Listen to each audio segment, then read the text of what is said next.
CNN, BBC, France, 24. I'm watching you all. I'm recording every lie. I'm archiving every distortion. I am Ibrahim Traore, and today I'm pulling off your masks. Yes, you heard correctly.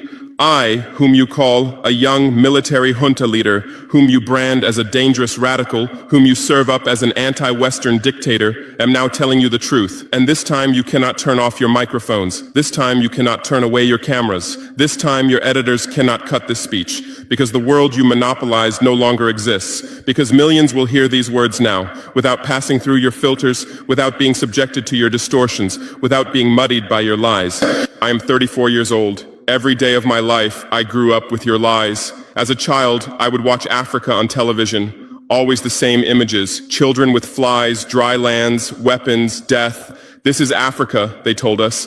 This is what Africa is. And we believed it. We were ashamed of ourselves. We were ashamed of our own lands, of our own people. But then I grew up. I read, I researched, I questioned, and I understood that the Africa you showed us wasn't real. The story you told us was a lie. The fate you imposed on us was a script you had written. For years, how have you portrayed Africa? How have you shown it? How have you sold it to your viewers? As if we were creatures who had no share of humanity, as if we were savages left outside of civilization, as if we were wretches waiting for you to save us. Every day, every hour, every minute, the same story plays on your screens. Hunger, war, disease, corruption, terror, chaos. These are the words that come to mind when Africa is mentioned.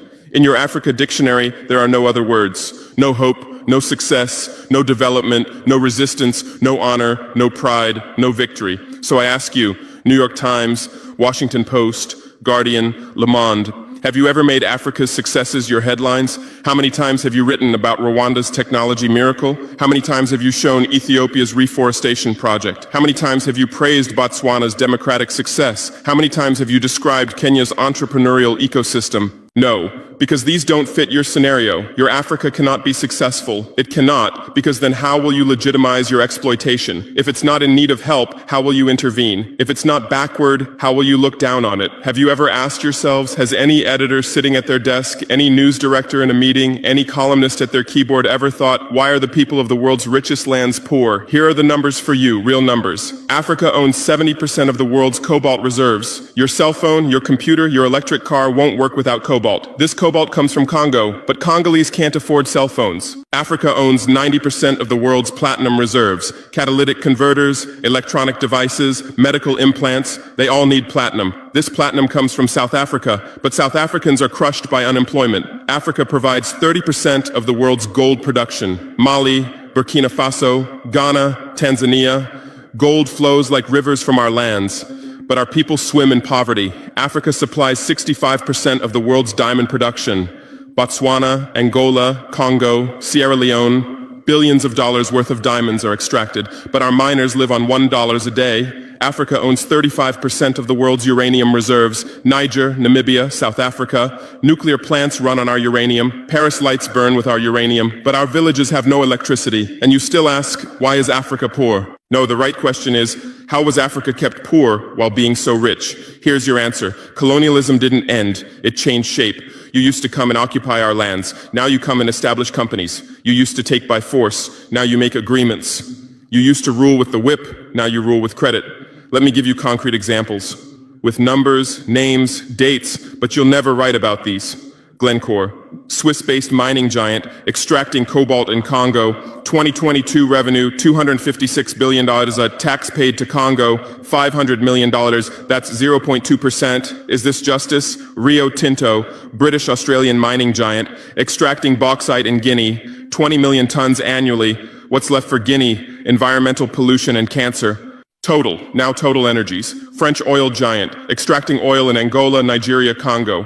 2022, profit, $36 billion investment in Africa, dirty pipelines, Anglo-American, founded in South Africa but now in London. Diamonds, platinum, iron, taking everything. What it left in South Africa, 6 million unemployed miners. And these are just the tip of the iceberg. What about the invisible, the secret deals, the offshore accounts, the transfer pricing tricks? Every year, $88 billion in illegal money flows out of Africa.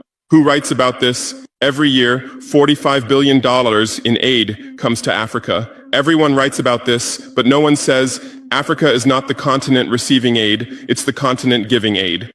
While you zoom your cameras on swollen bellies, there is a huge system working silently in the background. Every day, tons of gold, diamonds, cobalt, uranium, oil leave our land. But how? Here is the system. Step 1, create corruption, bribe our leaders, open offshore accounts, promise them a life of luxury, send their children to your schools. Step 2, make deals, get 50-year, 99-year concessions, ask for tax exemptions, be exempt from environmental rules, ignore labor rights. Step 3, control the infrastructure. Take over ports, airports, railways, but only from the mine to the harbor. Don't build roads to the villages. Don't bring electricity to schools. Step 4, provide security. Set up private security companies. Arm them. Declare protesting. Step 5, silence the media.